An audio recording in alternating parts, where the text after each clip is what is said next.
Is my mom all settled into our place? Jake questioned, having made the decision to move his mother into our home without even considering my opinion. All the preparations for the move have been thrown onto my shoulders. Yes, she's all settled in. I've just finished sending all my stuff back to my parents' place too, I answered. What? He was clearly taken aback, probably never expecting that I'd move back to my parents' home. After the initial surprise, a snide laugh escaped his nose as he looked down on me. What are you talking about, Ashley? You can't possibly live on your own. Little did Jake know about my determination, how much I've been earning on my own lately.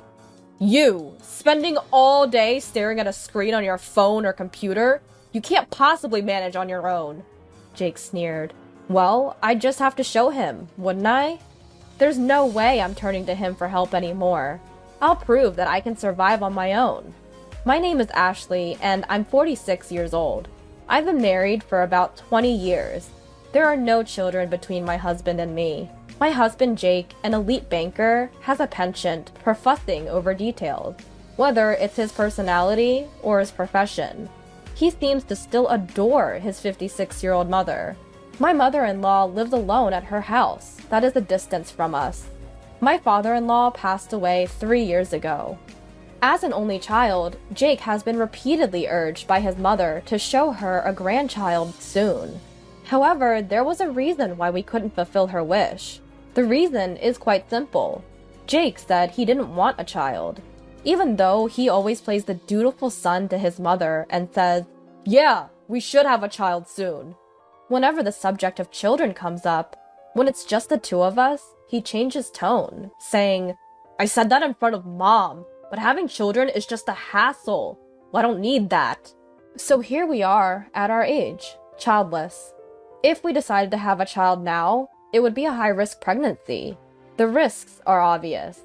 So, at some point, we just gave up on having children. Plus, I think somewhere deep down, I didn't want a child with Jake. There were plenty of reasons to feel that way. For instance, when I went to introduce myself before we got married. "Hey, Ashley, I don't think you're a good match for Jake. A banker's wife should be more, this won't last long." She whispered to me so Jake wouldn't hear. But to Jake, she would say sweet words like, "As long as Jake is happy, that's all that matters." It's exhausting dealing with two-faced people like her. It was the same about not having children. "I want to see my grandchild soon. When will you show me?" "I know, Mom, I'm sorry. Ashley says she doesn't want any," Jake would say, blaming it on me. I gradually started to dislike Jake, who put the blame on me when he was the one who said he didn't want children. I don't know if it's because he loves his mother so much, but I wonder if this is what people call a mama's boy. His mother's words are absolute for him, and he won't stand up for his wife, me. "Ashley, why don't you want children?" She said it's because it seems like a hassle to have them. Well, you're such a cold person. Jake, are you sure you want to be with this woman? It's fine. If I weren't here, Ashley couldn't survive. It can't be helped. Oh, how kind of you, Jake. Ashley, you need to thank Jake properly. That's right. Who do you think is supporting you? Yes, they would laugh at me together. And it wasn't just that. They did the same about my mother. Ashley is such a terrible person. I bet the person who raised her is even worse. Yeah, they say the apple doesn't fall far from the tree. That's absolutely true. Jake is just like his mother. But I couldn't stand them talking ill about my own mother. I should have spoken up at the time, but I was too preoccupied with taking care of my father-in-law. While I was there, I was in charge of caring for him. My father-in-law couldn't do anything on his own. He was suffering from a rare disease where his muscles were gradually stiffening. As a result, my father couldn't manage to eat or eliminate on his own. When I wasn't around, I didn't know if my mother-in-law looked after him or if they had a caretaker visiting. However, knowing my mother-in-law, I bet they had a caretaker. I couldn't imagine her taking care of him herself. If she had a shred of empathy, she wouldn't have left all the care to me alone. Knowing I couldn't voice any objections, Jake started feeding her all sorts of stories about me. I can't stand this anymore. I don't want to continue this marriage. I want to leave. I had every reason to think so. I can't believe I've endured it all until now. Aside from the things I've shared so far, there are so many other things they put me through, all of them unpleasant memories. Even when my father-in-law died, my mother-in-law was laughing and remarked, it's finally over. We don't need to waste our money anymore, and I can relax now. Those aren't the words you use for a husband you've spent years with, especially when she hadn't done anything herself. I was the one who was taking care of him, all alone. Her comment about the money not being wasted probably means she had hired a caretaker after all. It was because of her character that I no longer wanted to be called her daughter-in-law. However, Jake recently spoke to me about her. Apparently, she's showing signs of dementia. When I asked to what extent, he said she started to forget things more often. Upon hearing this, I thought it was probably in the early stages of dementia. I suggested that it might be better for her to move into a nursing home, where professionals could care for her. But Jake sighed in annoyance. Don't you have any empathy? You live in our house, so you can take care of her here. That's all there is to it. What was he even talking about? I was busy too. All you do every day is housework. If that's the case, you can take care of my mother. I'm busy too. Besides, after all she's put me through, do you think I want to take care of her? You're such an unpleasant woman. Anyway, my mother will live here. This is final. No objections. It was clear that he had no intention of listening to my opinion in the first place. If that's the case, then I had to adapt to the situation. I simply responded, "Understood," and began preparing for my mother-in-law's move. I went back and forth from my mother-in-law's house to our home, using my car. It wasn't a large car, so it took several trips. The distance from her house to ours was an hour's drive, one way. It was exhausting to rush around and pay for gas on my own, but nobody was there to help me, so I did it all by myself. I could have asked for help from a friend, but I thought Jake, with his high pride, would get angry if he found out. I figured he'd find it embarrassing if people knew that he was making his wife do all the preparations for his mother, with dementia, to move in. So I ruled out the option of asking a friend for help. I suppose I must have been a little out of sorts myself. After a few days of moving my mother-in-law's belongings, I started moving my stuff to my parents' house. They asked what had happened, but I only gave them a brief explanation. My parents consoled me, saying, "You've been through a lot, and you did well." Thanks to my parents' encouragement, I mustered up the courage to go back to our house to finish what was left. My parents told me I didn't have to go back, but I said, I can't leave things unfinished, and left my parents' house with a smile. When I got home, Jake was already back and was furious to see me coming home at night. "Where have you been? You didn't even prepare dinner." "I'll do it now. It's none of your business where I go." "What kind of talk is that? Who do you think is providing for you?" Jake always gets like this when he's angry. He yells, "Who do you think is providing for you?" As if he thinks that would make me back down. In truth, that was the case in the beginning, so I couldn't say anything against it. But things are different now. Jake doesn't know, but I've been working too. To him, it must just look like I'm staring at my smartphone or computer all day. "So, what do you want to eat?" I asked, ignoring Jake's shouting. This only made him angrier. However, I was no longer willing to cater to his whims. In the past, I would have done anything to appease his anger. I moved as he wanted. I acted as he said. But I was tired of sacrificing for him anymore. "Enough! I can't eat with you. It'll taste terrible. I'll go eat outside." He spat out these words and stormed out of the house, slamming the door behind him. If this had been me from the past, I would have panicked. I would have run out and cried, looking for him. I knew that's what he wanted, but that wasn't me anymore. I thought, if I don't have to prepare dinner, then that's better. I grabbed my car keys to go get some food, but when I opened the door, Jake was there at the entrance. "Why didn't you come after me?" I sighed deeply, tired of his antics. You were the one who said that a meal with me would be distasteful. That's why I didn't come after you. I explained, frowning, as if to ask, don't you understand? He blurted out some incomprehensible nonsense about how I would usually chase after him. We went inside the house and Jake was still sulking. It was so childish, not fitting for a 56-year-old man. It was frankly disgusting. When I said nothing, Jake, still in a bad mood, started to talk. Did you finish moving my mom? Jake, who had decided on living with his mother without asking me, and had thrown all the preparation onto me.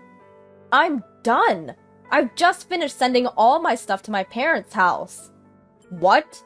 He probably didn't think I would actually go back to my parents. He smirked at me, a condescending laugh. What are you saying? You can't live on your own. You're just staring at your phone or computer all day. You can't survive without me. No matter what happens, I won't rely on you. I'll prove that I can live on my own. You may not know it, but I can live by myself. Don't lie. What's the point of telling such an obvious lie? Why do you think it's a lie? Then Jake continued, looking down on me. Listen, you've only been able to live because of me. If I'm not around, you can't survive a single day because you can't earn money. I wondered why he thought I couldn't earn money, but I didn't touch on it and said, even if I explain it here, you won't believe me, but I'll go back to my parents' house anyway. If you're going back to your parents' house, we should divorce. Don't cry and come back later. Do whatever you want. I can see you regretting your divorce in less than 3 days and coming back crying. Fine. That's okay. I've prepared the divorce papers. Please sign here. As Jake signed, sneering with an arrogant smile, I glared at him, grabbed the divorce papers, got in the car, and headed back to my parents' house. Jake seemed surprised that I actually went back to my parents' house. He called me a few times, but I decided to ignore it. However, after about 2 days of silence, since I got back home, the phone calls from Jake started again. I initially did not answer, thinking he might be abusive. But then a voicemail from Jake came in. I decided to listen to it. Ashley, are you angry? I'll forgive you, so come back. That was it. I'll forgive you? He's the one who proposed divorce, and yet he's saying this? If you think about the situation, it's me who should be forgiving Jake, not him. Of course, I would never forgive him. As this unforgiving feeling bubbled up inside me, I decided to answer the next call. However, contrary to this resolution, I didn't hear from Jake for a while. I thought he had given up, but then the phone rang. It was 2 weeks after the day of that voicemail message. Hello? Ashley? When I answered the phone, Jake was sobbing. Wondering why a grown man was crying, I remained silent. Then, from behind him, I heard a weird scream. At the same time, Jake yelled, "Stop it, Mom!" From this, I could easily imagine that her dementia situation had escalated beyond Jake's control. Ashley, it was my fault. Please come back.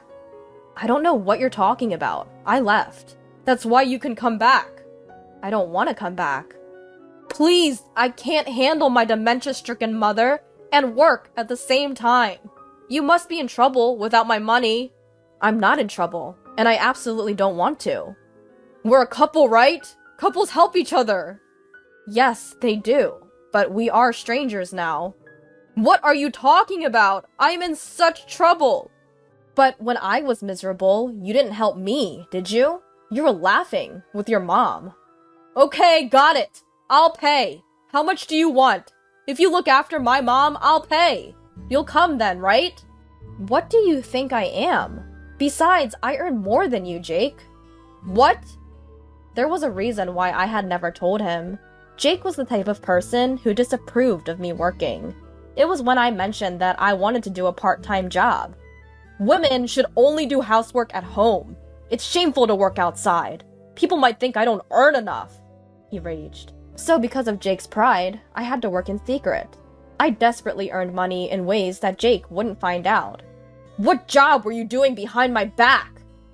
Stock trading. A friend taught me. It was a success, and now I've become a professional trader. So don't worry, I can live on my own. Please come back! Why don't you take care of your beloved mother yourself? Besides, you're the one who suggested divorce. You actually filed for divorce? You thought I wouldn't? I went to file it right away. If you have something to say, please do it through a lawyer. At my cold words, Jake kept repeating, I didn't really mean to divorce. Please come back. I said I was busy and hung up, then contacted a friend to introduce me to a lawyer. He agreed to represent me right away, and from then on, all communication was done through the lawyer. It took a bit of time, but I managed to finalize the divorce. And this is what I heard from the lawyer. It seems that my mother-in-law's wandering habit has worsened. She often sneaks out in the middle of the night and dines and dashes at convenience stores. She's been banned from countless places. Not only that, but when she's at home, she smears filth on the walls and eats things she definitely shouldn't, causing a big mess. On top of that, because of her shrill screams, complaints and reports from the neighbors never cease, and the police often visit. Despite the situation, Jake didn't resort to day services because of his ridiculous pride, saying, People might think I'm a bad son if I leave my mother to a day service. It's shameful. It's not something a capable man like me should do. It could all be resolved if Ashley just came back. I heard that Jake, who used to rely on me and push everything onto me, is now a complete mess, incomparable to those days. He's thin, with hollow eyes, possibly from lack of sleep, and his appearance has become so ghost-like that it's even a topic of conversation in the neighborhood. When I heard that, I thought, it serves him right, but I didn't say it out loud and just thanked the lawyer. As for me, I've moved to the top floor of a tower apartment with my parents. Jake had always belittled my parents, but now I'm really glad I could live in a nice place with them. Finally free, I'm spending very happy days looking at the beautiful scenery every day.